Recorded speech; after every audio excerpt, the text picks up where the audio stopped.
Thanks, Mr. Chairman.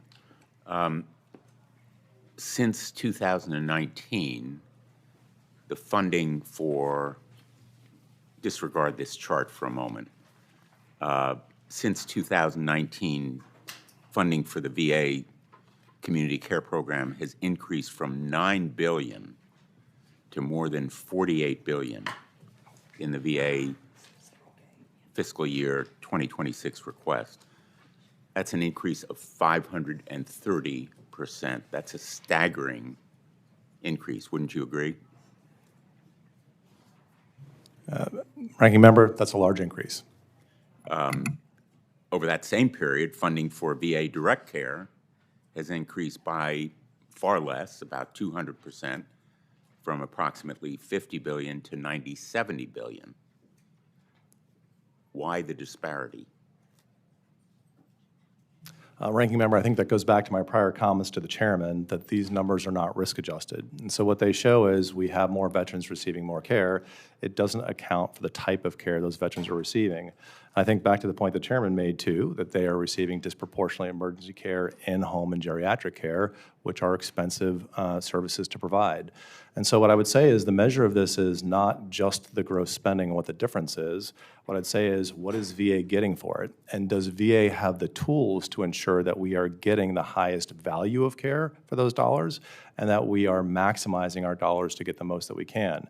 Under the current community care program, we do not have those tools. We are the only payer program, the only government payer program that does not have the ability to manage quality, to manage cost, to use value-based, to use alternative payments, to do to have program integrity. We are the only program that does not have these controls. We are introducing those in Next Gen. And so I share your concerns about the expenditures and the increase and ensuring that we are maximizing the value. This program gives us the tools to do that and to be accountable to the Congress, to our veterans, to be able to do that. So just so I understand, you agree that more needs to be done to maximize oversight, to make sure that we get quality for the dollars that are being spent on veterans care, and your explanation for the disparity is that it's a different type of care, more specialized care, geriatric care, that is provided in the community as opposed to VA direct facilities? Senator, is that a accurate summary? I'm trying to put it in Senator, layman's that's terms. possible, but there are two issues here. Number one, we don't risk adjust that for what the care is that is received and what's driving those costs. So that's a dollar amount. What's behind it is not adjusted. So that's number one. And then number two, because we do not measure quality in the community care program right now, I can't tell you that the care is less or more different or better in the community versus direct care. We don't do that today. Next Gen includes our ability to do this. That's a huge movement forward so that we can then compare. Are we getting more or less? Are we getting best value or are we not? I can't answer that for you now because the program isn't built to do that. This chart indicates that the rate of increase in the numbers of veterans served has been far less than the rate of increase in the amount of spending. Ms. Seawright, do you have an explanation for that fact? No, we haven't evaluated that in our ongoing audit, so I can't speak to that exactly. Mr. Topping, do you? Senator, what those charts show me is that we have more veterans receiving more care. That's what they show me.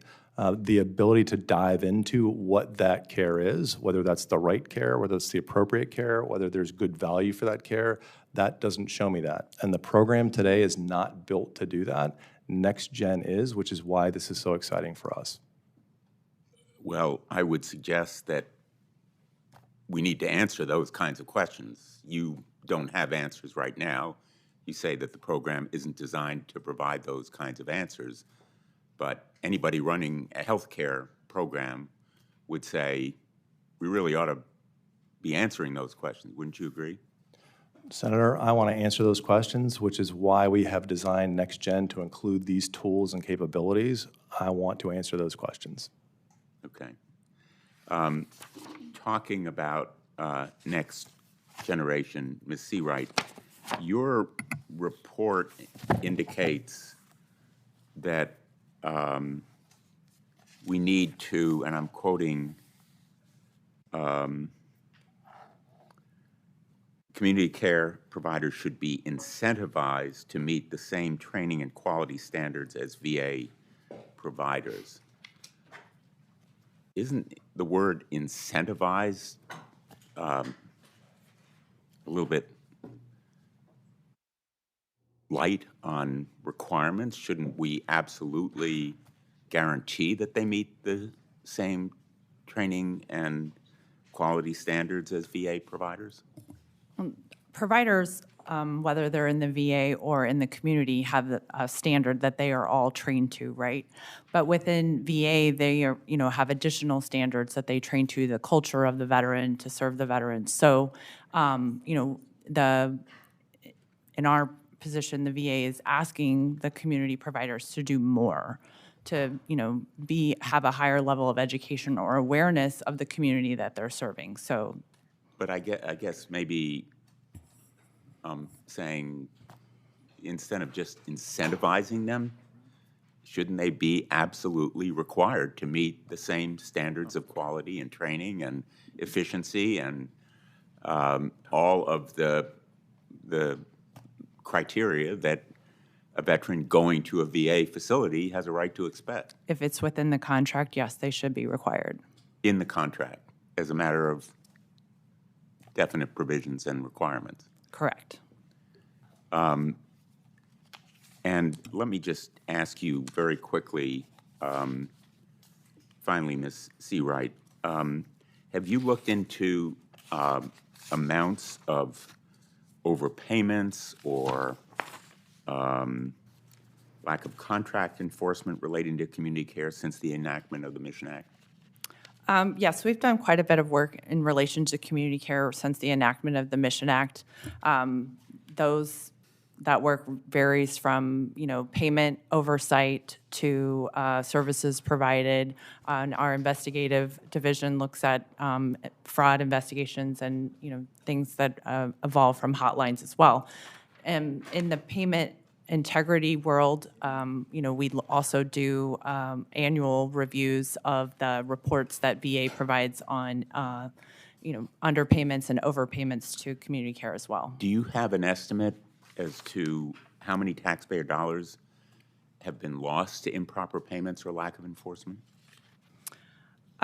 Since 2021, VA has reported about $4 billion in improper payments of overpayments to the TPA, which is about 4% of the total amount paid out. $4 billion. Yes. Okay, thank you. My time has expired on this round, Mr. Chairman. Thank you. Yes, sir. Sir Sullivan. Thank you, Mr. Chairman.